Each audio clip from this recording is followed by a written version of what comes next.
Buenas noches, acabamos de terminar nuestra primera videoconferencia y debido a los problemas de audio que tuvimos consideré pertinente dejarles este video para que podamos complementar lo visto hoy en nuestra sesión. Vamos a hablar entonces un poco del contexto histórico de la toxicología. Es importante mencionarles nuevamente que las diapositivas van a estar en inglés para que nos vayamos familiarizando con ciertas palabras en este idioma que vamos a estar mencionando a lo largo de nuestra asignatura. Los primeros reportes relacionados con sustancias tóxicas datan del año 1728 a.C. Aquí hablamos de un código que es el código de Hammurabi. Esta piedra que vemos tallada acá contiene una serie de leyes escritas o creadas por el rey Hammurabi en Babilonia. En estas leyes, entre muchas leyes que están escritas allí, se habla por primera vez de la relación causa-efecto entre el trabajo de ciertos individuos, y específicamente aquí estamos hablando de efectos que se observaban en los constructores de ladrillos, en los obreros que hacían los ladrillos, en los joyeros y en los artesanos. Entonces, ya desde ese entonces se sabía que podían tener ciertos riesgos asociados a su labor y que por eso se les tenía que ajustar su salario. Otro reporte de la antigüedad del año 132 a.C. nos habla de Midríates en Grecia. Este hombre es conocido como el rey del veneno o de los venenos. Resulta que el padre de Midríates murió envenenado y por eso él estaba obsesionado con los venenos, no quería morir envenenado al igual que su padre. Es por eso que él diseñó una serie de antídotos o unos venenos muy diluidos que él los tomaba frecuentemente. Dicen que diariamente tomaba goticas de esta sustancia química para hacerse inmune a los venenos. No se sabe exactamente qué contenía ese antídoto, pero probablemente dicen que tenía arsénico. Y que en muy bajas dosis tomadas diariamente, él se hizo inmune al arsénico y a otras sustancias químicas que se utilizaban en la época. Tenemos otro reporte que es de Plinio el Viejo. Vemos cómo este hombre era un romano, escritor y militar. Escribió un libro que se llamaba La historia de las ciencias naturales, History of the Natural Science.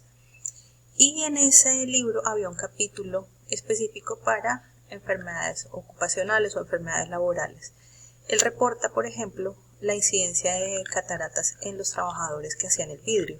Y también este hombre reporta o escribe por primera vez el uso de unos elementos de protección personal, si se les pueden llamar así, a unas, dicen algunos reportes que eran telas de lino, y en otros reportes nos hablan de animal bladders, vejigas de origen animal que se utilizaban para cubrir la nariz y así evitar la inhalación de sustancias químicas que podían dañar o afectar el tracto respiratorio. Tenemos también a Paracelso en Suiza, quien vivió desde 1493 a 1541 después de Cristo. Paracelsus fue un médico y filósofo. Su nombre realmente pues es un poco más complejo y difícil de pronunciar. No sé si lo puedo pronunciar, vamos a ver. Theophrastus Bombast of Hohenheim, o llamado Paracelso. Paracelso tuvo mucha experiencia al trabajar durante su juventud en minas y sus investigaciones, sus research, estaban enfocadas en mineralogy, es decir, en el estudio de los minerales.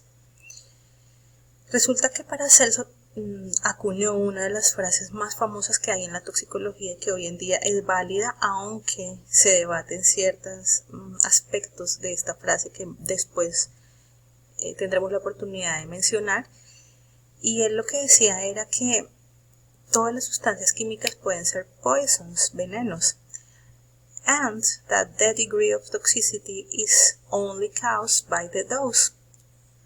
Dicho en español significa que él nos mencionaba que todas las sustancias o todas las cosas pueden ser venenos, poisons, y que el grado de toxicidad depende de la dosis. Literalmente la frase que Paracelsus dijo al español es esta que está aquí en naranja: nada es veneno, todo es veneno, la diferencia está en la dosis.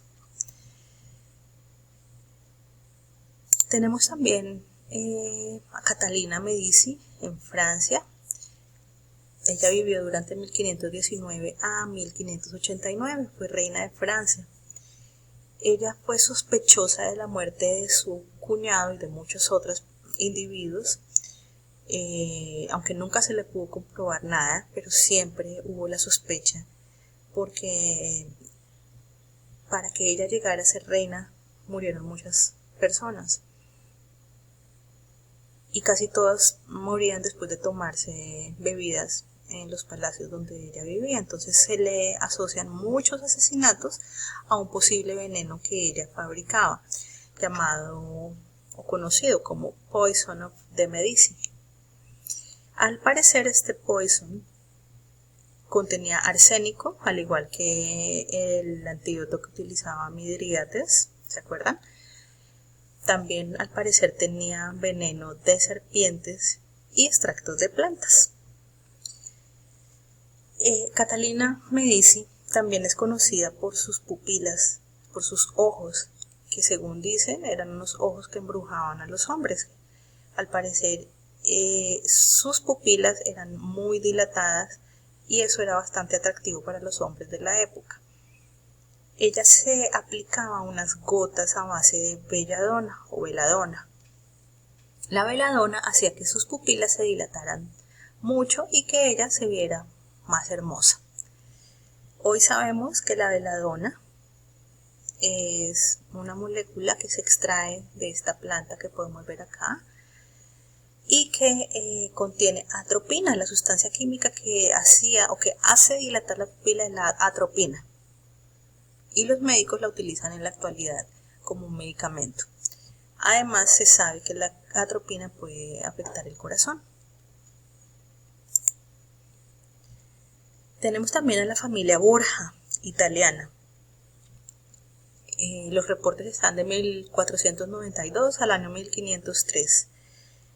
Esta familia es tan famosa que incluso hay una serie televisiva que se llama Los secretos de los Borgia, basada pues obviamente en todos los reportes y las sospechas que hay de esta familia, porque todos ellos llegaron a ser bastante poderosos, incluso uno fue papa de la iglesia cristiana. ¿Basados en qué? Basados en el envenenamiento, basados en asesinatos de varios individuos. Al parecer ellos tenían un veneno, fabricaban un veneno que se llamaba el veneno de los Borja y probablemente era un veneno que tenía arsénico. Entonces fíjense cómo otra vez vemos que en la historia los individuos se han valido de las sustancias tóxicas para envenenar y causar la muerte de otros individuos en su afán por acceder al poder. Tenemos aquí ahora Bernardino Ramazzini, italiano, quien nació en 1633 y murió en 1714. Este hombre era un médico y es considerado el fundador o el padre de la medicina ocupacional. Él escribió un tratado, un libro llamado De Morbis Artificum Diatriba. Era sobre las enfermedades de los trabajadores. Y él en este libro tenía un abordaje holístico. Aquí él hablaba de las enfermedades de origen ergonómico, de las enfermedades de origen toxicológico, y en especial él habla de las enfermedades de los trabajadores de la industria de los metales, de la minería, de los trabajadores que fabricaban espejos con mercurio y de los pintores. Aquí hay una frase de Bernardino Ramazzini que nos muestra cómo los artesanos de esa época contemplan en los propios espejos que fabrican su disgusto, su miseria y su mirada, viendo y abominando su propia profesión. Es decir, que estos hombres que se dedicaban a fabricar espejos y se exponían a sustancias químicas de forma muy triste, mientras fabricaban los espejos, ellos veían la propia imagen de ellos desgastada cada vez, viendo cómo se iban degradando más y más a causa del mercurio que utilizaban para fabricar esos espejos. Entonces, esa es una de las frases célebres de Bernardino Ramazzini que están en el libro que escribió. Tenemos aquí a Mateo Orfila, nacido en España pero de formación en Francia. Nació en 1787 y murió en 1853. Orfila es denominado el padre de la toxicología. Era bastante especialista en forensic medicine. La mayoría de las investigaciones toxicológicas que hacía las hizo más enfocadas a la parte forense. Orfila describió mucha sintomatología, cuadros de intoxicaciones, patofisiología, es decir, los mecanismos patológicos de las sustancias químicas para causar daño, y los mecanismos de toxicidad. Se le conoce entonces como el padre de esta rama de la ciencia y se nombra mucho en la mayoría de libros de toxicología y más adelante también lo vamos a nombrar en nuestra asignatura. Mediante esta breve revisión que hicimos de algunos de los exponentes de la toxicología, más no todos, porque faltan algunos, sin embargo coloqué aquí digamos los más llamativos y que se mencionan con mayor frecuencia en los libros de toxicología para que veamos cómo desde el inicio de la humanidad ya se manipulaban las sustancias químicas, ya se veía que las sustancias químicas podían causar un efecto en la salud de los individuos, ya se hablaba de las labores de ciertas personas que manipulaban, por ejemplo, metales y que tenían enfermedades asociadas a su labor.